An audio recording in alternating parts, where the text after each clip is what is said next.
Hey buddies, let's today start with 11.3. 11.3 talks about analytics and model building.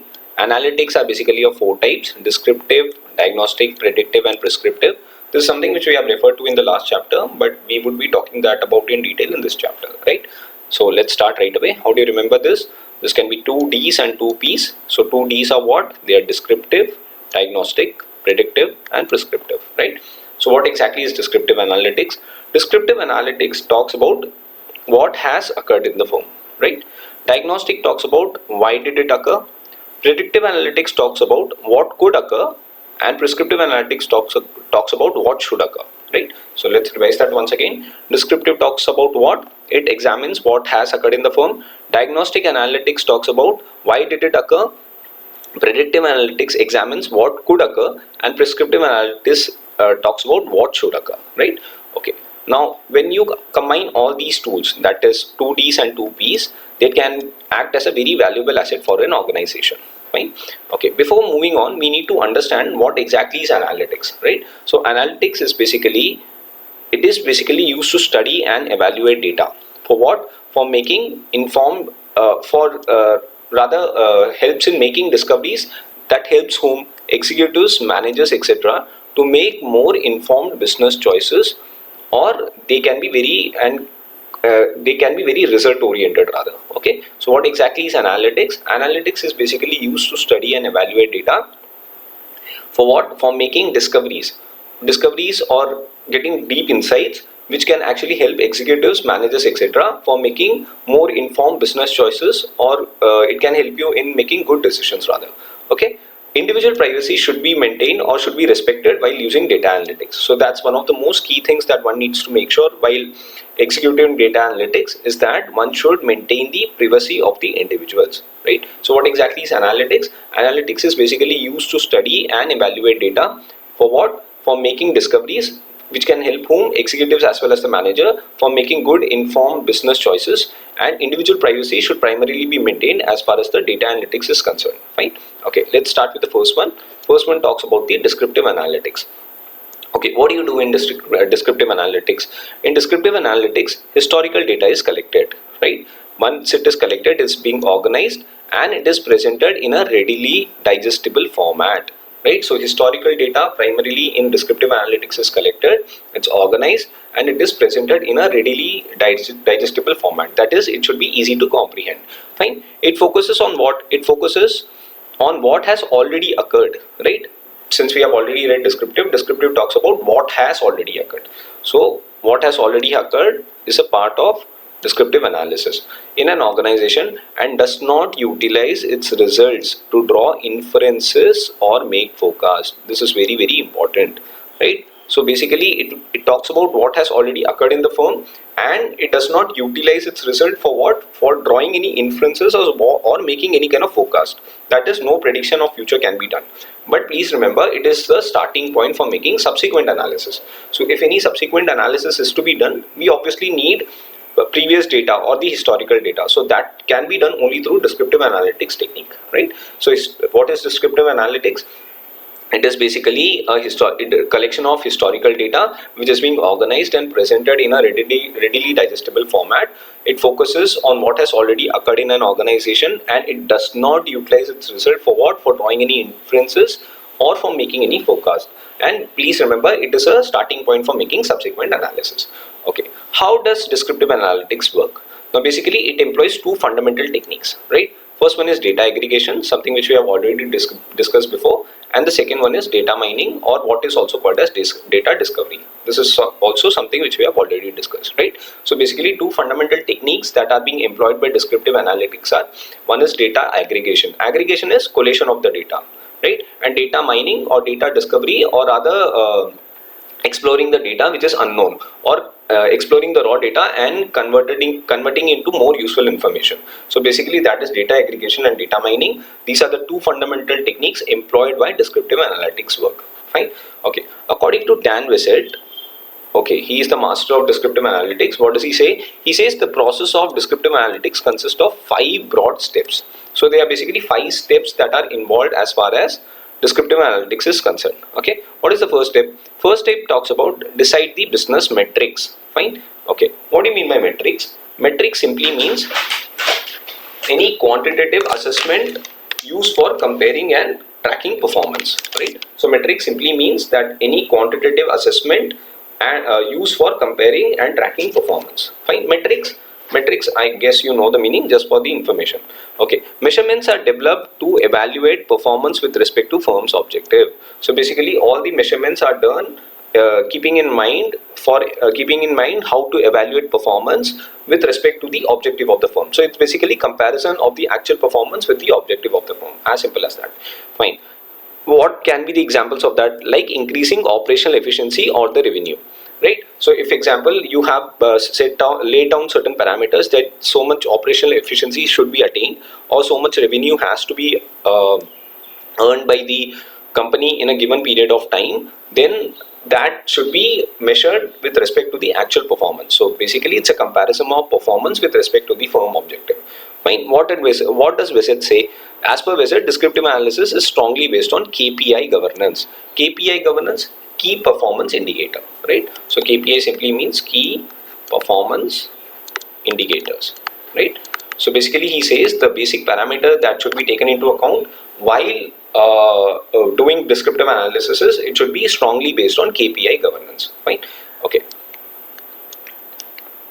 So that's the first point. So you basically decide the business metrics.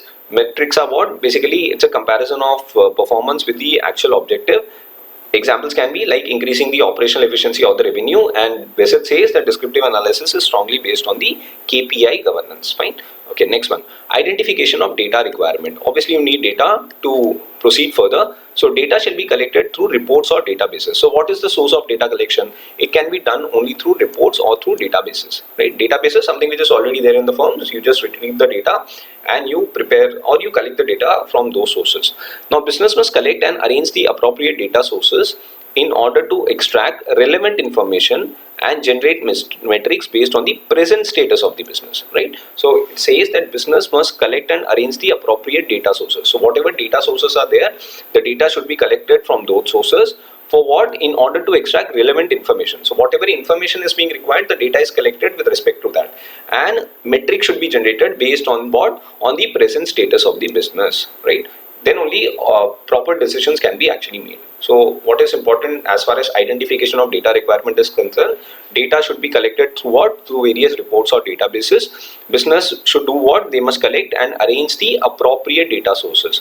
For what? In order to extract relevant information, and the most important point here is generate metrics based on the present status of the business. Fine. Okay. So first you decide the business metrics, then you identify the data requirement, then you prepare and do collection of data. Okay, data preparation. What is data preparation? This includes publication, transformation and cleaning, occurs before analysis, and is crucial for ensuring correctness, right? So your data that is being collected and is being prepared should be accurate or other to the point. For whom? For the analyst. It is one of the most time consuming tasks. Yes, simply because the data is one of the most key resources for any kind of decision making, right? To proceed further, analysts has to spend a substantial amount of time for ensuring its correctness. Hence it is one of the most cumbersome process, and it also a time taking process, right? So basically what is preparation and collection of data?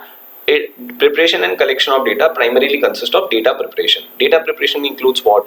It includes publication, transformation and cleaning, right? So it includes publication, that is publishing of data. It's transformation, that means converting it into a form which is more accessible or which can be easily comprehended, and cleaning, if unwanted data is being removed. And this occurs before analysis. Obviously when you are preparing, you are reporting the final data, that should be published well, it should be transformed and it should be cleaned. So it is all done before analysis, and again it is crucial for ensuring correctness. For analyst, it is one of the most time consuming tasks, right? Okay, then we talk about what? Analysis of data. So you decide the business metrics, you identify the data requirement, you prepared and collected the data. Now you need to analyze the data. How do you analyze the data?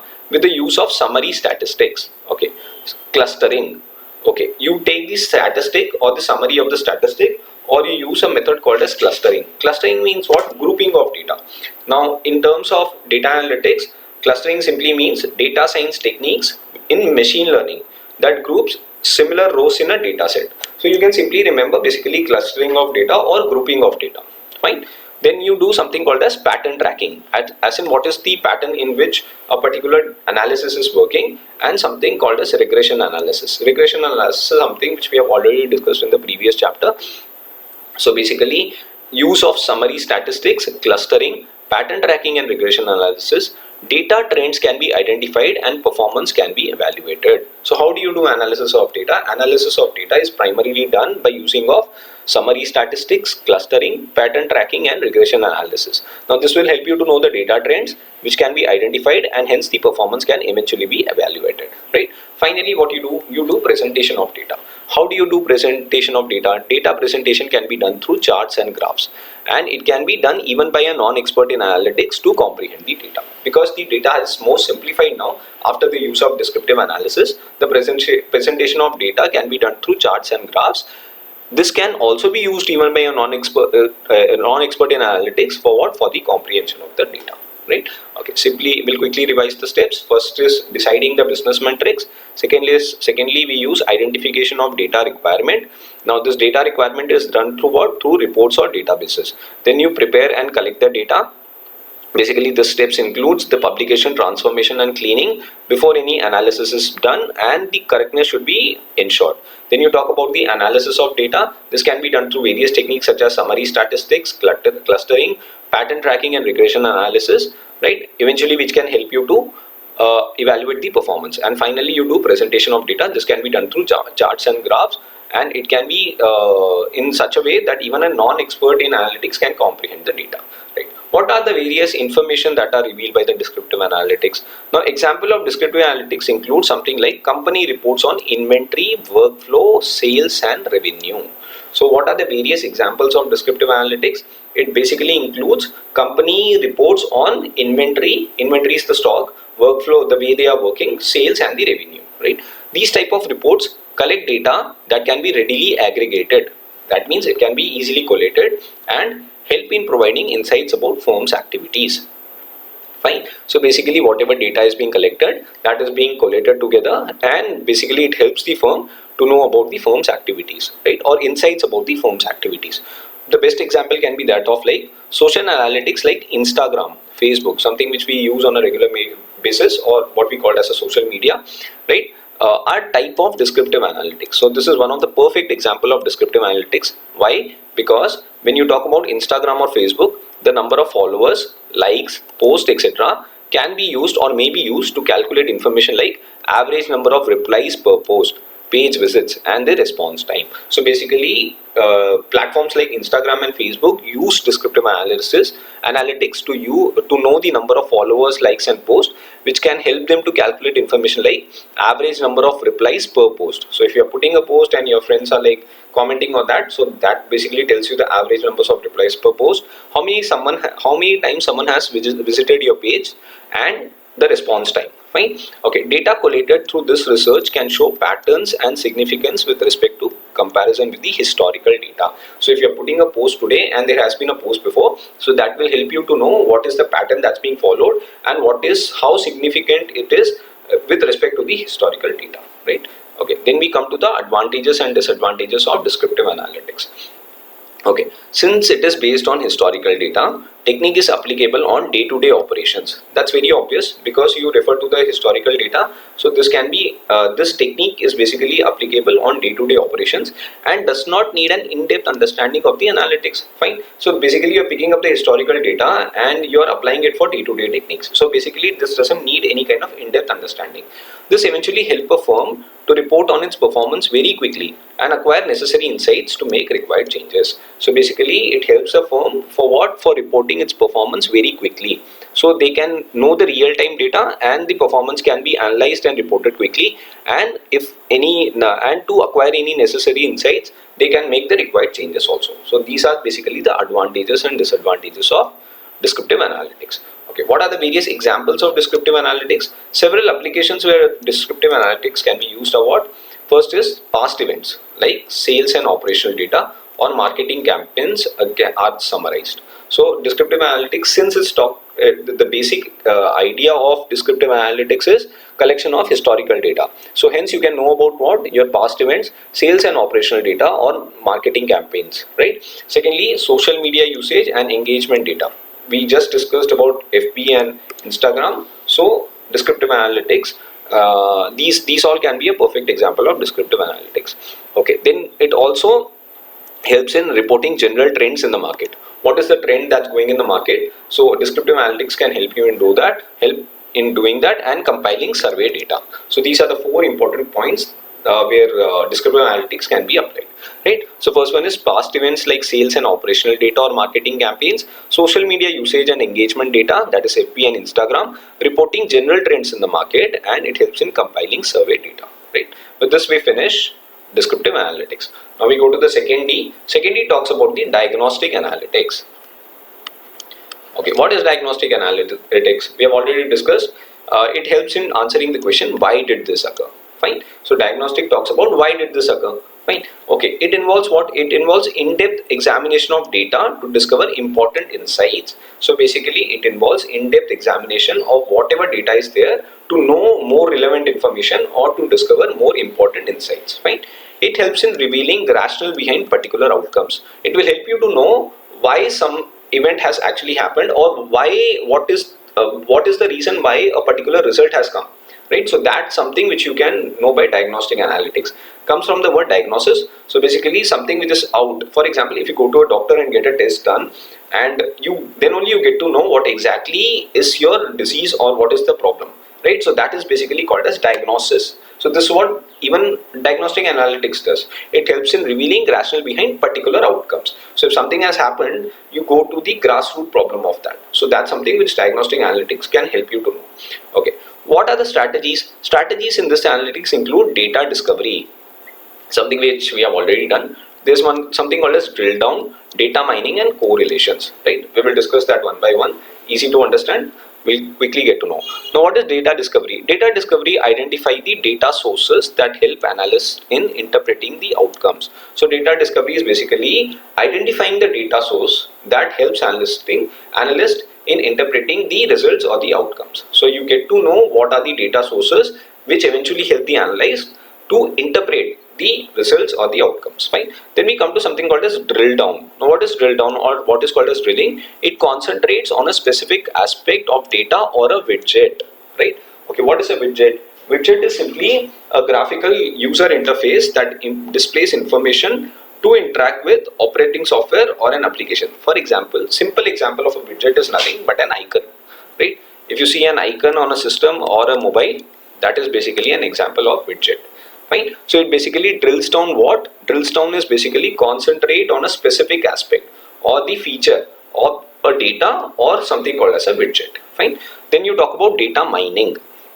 Data mining already done. Extraction of information from vast amount of unstructured data. So when you extract a lot of information from huge amount of raw data, that is called as a data mining. Finally, it talks about correlation. Correlation identify patterns between what? Between two or more variables in data set to establish how strongly are they related. So basically it identify the patterns between two or more variables in what? In a data set to establish their relationship or their strength with each other. Fine. So that is what is correlation. So the strategy which is used in diagnostic analytics are four. One is data discovery, drill down, data mining, and correlations. Fine. Then we come to the advantages of diagnostic analysis. Okay, how does diagnostic analysis help? Diagnostic tools basically help you to convert data into visuals. So whatever data is there, it is converted into the visual form, and insights can be used by everyone. So it is easily accessible, or accessible rather, by everyone. Now solutions can be found for data related problem and communicate insights within the organization. So basically data diagnostic tools helps you to convert data into visuals. Insights can be used by everyone. Solutions can be found for data related problems. So any data related problem there is there, diagnostic analytics will help you to know the solutions with relation to that, and basically whatever insights are there that can be communicated within the organization. So that is basically the main advantage of diagnostic analytics. Okay, it helps you to extract value by asking relevant questions. and helps in in-depth analysis of the responses. So basically you can ask relevant questions or the questions that directly pertains to the problem, and it helps you to do an in-depth analysis of the responses that you get. Fine. Platform for BI. BI is what? Business intelligence. And analytics is required, that is adaptable, nimble and configurable. In that case, diagnostic analysis can play a very pivotal role. So basically platform of BI and analytics is required, that is adaptable, nimble and configurable. And adaptable, something which you can adapt easily or which you can comprehend easily. Nimble, which is very soft, which doesn't have a huge impact or which is very subdued rather. And configurable is which you can configure easily. Fine. Okay. What is the example of diagnostic analysis? The best example is HR department wants to examine the performance of the employees. Based on what? On their quarterly performance. So in a particular quarter, HR wants to know how did an employee perform. Now this can be done through what? Or rather, if it is an absenteeism or weekly overtime hours. So these are some of the criteria on which HR wants to evaluate the performance of an employee. This can be done by using data models. Now what are the various data models that can be used for diagnostic analysis? There can be something called as a Python. So this is one of the tools that can be used, or a data model program that can be used, or there is something called as an R programming. Fine, for detailed analysis and for finding correlations in the data. So all these things that we are talking about with respect to HR department, diagnostic analytics can play a very pivotal role in finding the answers to relevant questions. Now how it is done? It is done by using various data models, which can be called as either Python or R programming. These help you to do a detailed analysis and they help you to find correlations in the data. Fine. Another example is that of cyber security. So one example is that of HR that we have discussed. The other example is that of cyber security. Now cyber security example is where every organization can depute its resources to. So this helps you to know, as far as cyber security is concerned, where every organization can depute its resources or allocate its resources to. Now team can establish relationship between security rating and number of incidents, and also assess other objectives such as reaction of teamwork versus the average time to resolution. So it helps you to know if there is a problem, how does a team react to it and how much time does it take to resolve that issue. So that's what a cyber security example can be with respect to diagnostic analysis. So we'll read that once again. Cyber security, where every organization can depute its resources to. So basically it helps you to know with respect to cyber security as to where the organization can depute its resources or other manpower also to. Now the team can basically establish relationship between the security rating and the number of incidents. So how good you rate your security and how many instances or events are taking place in a negative way, and it helps you to know the reaction of the teamwork as with respect to or versus the average time it takes to resolve the issue. Right? This data shall be used by organization to develop preventive measures for potentially vulnerable regions. Right? So basically, how the security, cyber security helps. This basically that helps basically an organization to take preventive measures for what? For potentially vulnerable or which is very vulnerable, which is very sensitive rather. So any sensitive region that is there, this will help you to take preventive measures with respect to that. Fine. Okay. Then we come to the third one. Third one talks about the predictive analysis. What is predictive analysis? Predictive analysis focuses on forecasting and understanding what might occur in future. So this talks about what is likely to occur in the future. So predictive analysis prediction is what might occur. So that's what this analysis or analytics talks about. It's not analysis, that should be analytics. I'm sorry for a typo error. Right. So focuses on forecasting and understanding what might occur in the future. This can be done by what? By analyzing past trends. So whatever past trends were there, I'm not talking about the data. Please remember, historical data is something we spoke about in descriptive analysis. Here in predictive analytics, we talk about analyzing the past trends and the data patterns by examining historical data and customer insights. It basically uses historical data and customer insights, but it basically does what? It analyzes the past trends and the data patterns. Now this can eventually help in predicting the future, right? That's the ultimate purpose of predictive analytics. So basically it can help you in predicting the future, and as a result many business aspects can be addressed. What are such business aspects? Such as setting realistic goals. So what needs to be attained? Goals can be set according to that. Effective executing effective planning, managing performance goals, and avoiding any kind of risk. Right. So what is predictive analytics? It's basically forecasting and understanding what might occur in the future. This can be done by analyzing past trends and data patterns, by examining what by historical data and customer insights. This can eventually help in predicting the future, and as a result, many business aspects can be addressed. Now, what are these business aspects? They can be setting realistic goals, executing effective planning, managing performance goals, and avoiding any kind of risks. Right. Okay. Now, before we move on, we need to understand the difference between predictive analytics and machine learnings, because they go very hand in hand, very similar, but there is a certain difference. What is the difference? Predictive analytics uses historical data and statistical techniques to make predictions. That's something which we have already discussed. But what does machine learning do? It's basically a subset of artificial intelligence. This is something which we will discuss in future also, like when we do the next chapter. But then you should know that machine learning is basically a subset or a part of artificial learning. It's a computer's ability to understand large and huge data without explicit instructions. So there's no categoric instructions for that, and it eventually gives intelligence results. So the only difference here is that predictive analysis basically use historical data and statistical techniques for making any kind of predictions that we already know.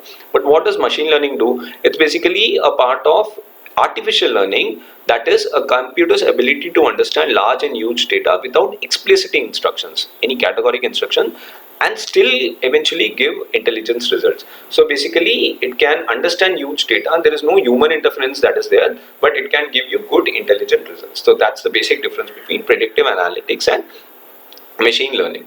Okay, now how does predictive analytics works? It's basically based on a probability model, right? So probability is something that is being considered by predictive analytics to make any kind of prediction. Fine. It is done by using techniques such as data mining, statistical modeling. What is statistical modeling? It is basically a mathematical relationship between variables to predict outcomes, and machine learning algorithms. So three things that are used by predictive analytics to work are: first is data mining, statistical modeling, machine learning algorithms. What are machine learning algorithms? Example: classification, regression, and clustering techniques. Something which we have done in past also. So basically it is inclusive of these three techniques. So what are these three techniques? One is data mining, second is statistical modeling, and third is machine learning algorithms. For prediction, machine learning algorithms use current data and make reasonable assumptions to fill in the missing data. That's a simple definition of machine learning that we have already discussed in the previous point. So basically machine learning algorithms, they use what? They use the current data, the data which is readily available or the real-time data, and they can make reasonable assumptions for what? For filling in the missing data. Fine. So they assume certain things to fill in the missing data, but that's basically based on the artificial intelligence techniques. Fine. Okay, before moving on, we need to know the concept of deep learning. Okay, this is very latest in machine learning prediction. Okay, what it does, it imitates human brain networks. Human brain networks, basically something, if you remember in the previous chapter we did something called as a neural network. So basically deep learning concept imitates human brain networks which has layers of nodes, right, that understand a specific process but are networked together to provide an overall forecast. Right. So what exactly is deep learning? Deep learning basically copy or imitates a human brain network which has layers of nodes. So it has number of nodes in it which understands a specific process, but they are networked together to provide an overall forecast. Now, what are the instances of deep learning or examples of deep learning? They can be found in credit scoring. Right, when you take a loan, there is a credit rating that is done. So basically deep learning is one of the concepts that's applied for credit scoring.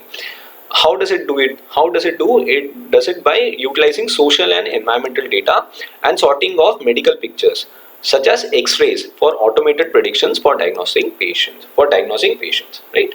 So basically instances of deep learning can be found in credit scoring, utilizing social and environmental data. That's one of the example. And sorting of digital medical pictures such as x-rays for what? For automated predictions for diagnosing patients. Right. Okay. This method helps you how? This basically helps executives and the managers for what? For taking proactive data-driven approach for corporate planning and decision making. Right? Eventually helping them to peep into the future. That means they can foresee the future or they can predict the future. So basically this deep learning concept helps whom? Executive and the managers for what? For making proactive and data-driven approach for corporate learning and decision making, which helps them to predict the future. Customer behavior purchase pattern, sales trends can be foreseen. So analysis with respect to finance or an organization can be made with respect to customer behavior, purchase pattern and the sales trends. Fine. Predictions can also be made in areas like forecasting supply chain. So if you have a supply chain, forecasting can be made in respect to that, operations and inventory demand. So basically what all predictions are required in an organization, that all can be done through predictive analytics. That's what it talks about. Fine. Okay, then we go to advantages and disadvantages of predictive analytics. I've written analysis everywhere, I'm very sorry for that. Since it is based on probabilities, it can't be precise. That's very obvious. When you work on probabilities, there is a margin of error, so basically it cannot be precise, but it can be handy tool for forecasting probable future occurrences and inform future corporate strategy. So you can estimate or you can predict what can happen in future, and eventually you can prepare a strategy or a corporate strategy as per that. Now it can also enhance several corporate functions, such as what all corporate functions can it enhance? First of all, it can enhance effectiveness of what? Including inventory forecasting. So basically it can improve the effectiveness of the organization on a whole, and especially something called as inventory forecasting. Now it can also play a very pivotal role in customer service.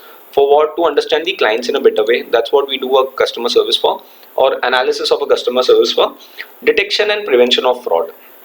That is one more advantage of predictive analysis, and it helps in risk mitigation or reducing the risk, especially in what? In financial sector, that enhances applicant screening. So if, for example, if you have to disburse a loan to someone, so you can basically use predictive analytics to make sure that there is no bad history to the credit scoring of the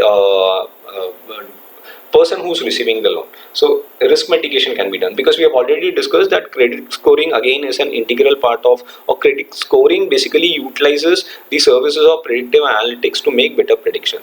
So from that perspective also risk mitigation can be done, right? So we'll quickly revise this. It's based on probability, so it can't be precise. So that's one of the disadvantage of predictive analysis. But basically it can be a very handy tool for what? For forecasting probable future occurrences, and it can help you to make informed corporate strategy. Now basically it also helps in what? It helps in the effectiveness of the firm, or improving the effectiveness of the firm, including the inventory forecasting. Helps in improving the customer service, because it helps you to understand clients in a better way. Detection and prevention of frauds, and risk mitigation, especially in case of financial sector, that enhance applicant screening, right? What are the various examples of predictive analysis? Industries where predictive analysis can be utilized are: first is e-commerce, right? Your Amazon, Flipkart, etc. Anticipating client purchase. So basically looking at their data, you would get to know what is the pattern that they follow, and you can anticipate or expect what they would actually make a purchase of, and recommending items based on the previous purchases. Fine. Second one talks about the sales. So industry where again it is used can be sales, estimating whether buyer will buy another item or will leave the shop. So that's very similar to the e-commerce. Only thing is it is basically online. This is more of an offline. Okay. It can be used in HR also. HR basically it can help you to know the turnover of the employees. So identify the employees who intend to resign and urging them to stay back. So you already know someone is quitting the job. So prior itself you will get to know through predictive analysis, and and you can actually basically convince them or urge them to stay back. Fine. Then it can be used in IT security. It can help you to detect potential security vulnerabilities, as in how sensitive it is there with respect to potential security of intelligence and technology, information and technology, that requires more investigation. And finally, predictive analysis can also be used in healthcare. How? By anticipating staffing and resource requirements. Right? So, where are the various industries where the predictive analysis can be utilized? One is e-commerce, sales, HR, IT security, and finally the healthcare. Right? Now we come to the last one, that is prescriptive analytics.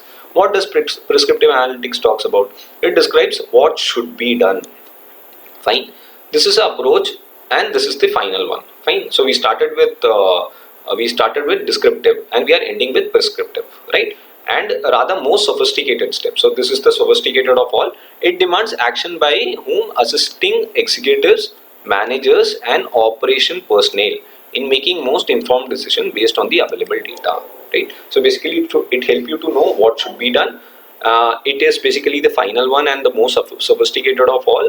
It demands action by whom? Assisting executives, managers and operation personnel for what? For making most informed decisions based on the data which is already available to you.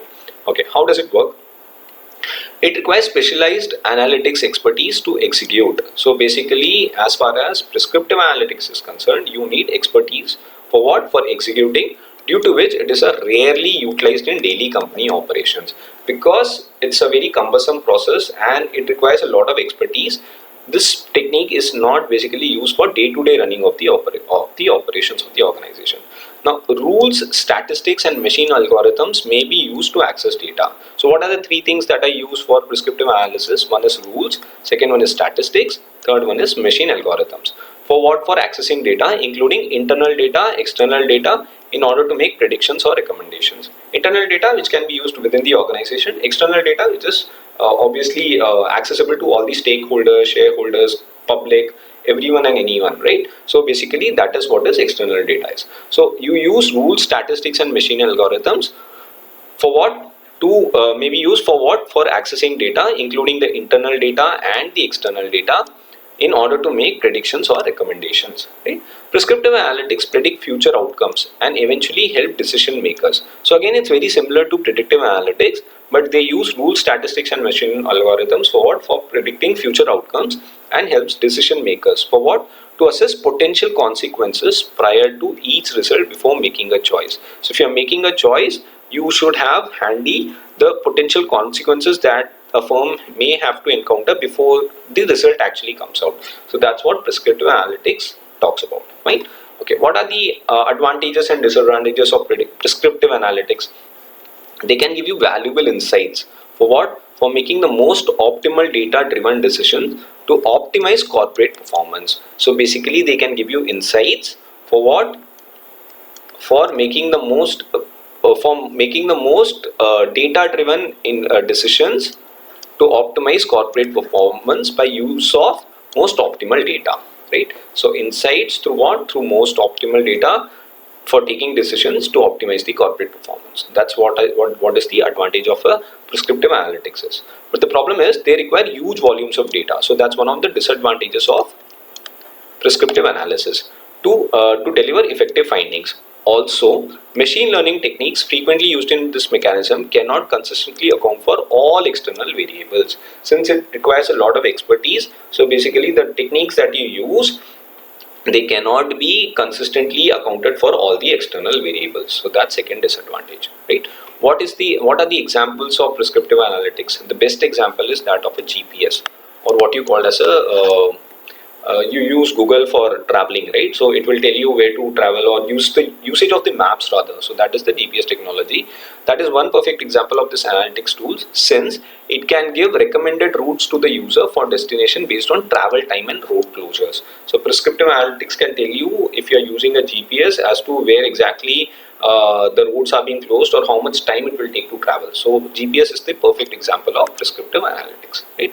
Finally, what further applications include, or rather what are the industries wherein basically prescriptive analytics is being utilized? One is oil and manufacturing for monitoring price fluctuations, right? So prescriptive analytics can be used in oil and manufacturing concerns to know the price fluctuations. Manufacturing for what? For enhancing equipment maintenance, production, storage, cost modeling, etc. Cost modeling, deciding as to what should be the cost, or other, if there are any other cost involved, how can you cut down on that, right? So basically that's how manufacturing concerns can use prescriptive analytics. Then healthcare, improving patient care and healthcare administration by analyzing readmission rates and cost effectiveness of the operation. So based on the past data, the patient care can be analyzed, and healthcare administration, what they can do, they can analyze the readmission rate. As in, readmission means once discharged they again come back. Then in that case, what should be the readmission rate and the cost effectiveness of the operations. Then this can be also used in insurance sector. How? By evaluation of customer risk with respect to what? Price and premium information. Finally, pharmaceutical research. In that, figuring optimal testing methods and patient populations for clinical trials. Right? So what are the various areas wherein the prescriptive analytics can be used? It can be oil and manufacturing, simply manufacturing, healthcare, insurance, and pharmaceutical research. Right? With this, we finished 11.3. Right? In the next video, we'll be looking at 11.4. If you like this content, please press the like button, and thank you for joining, and happy learning.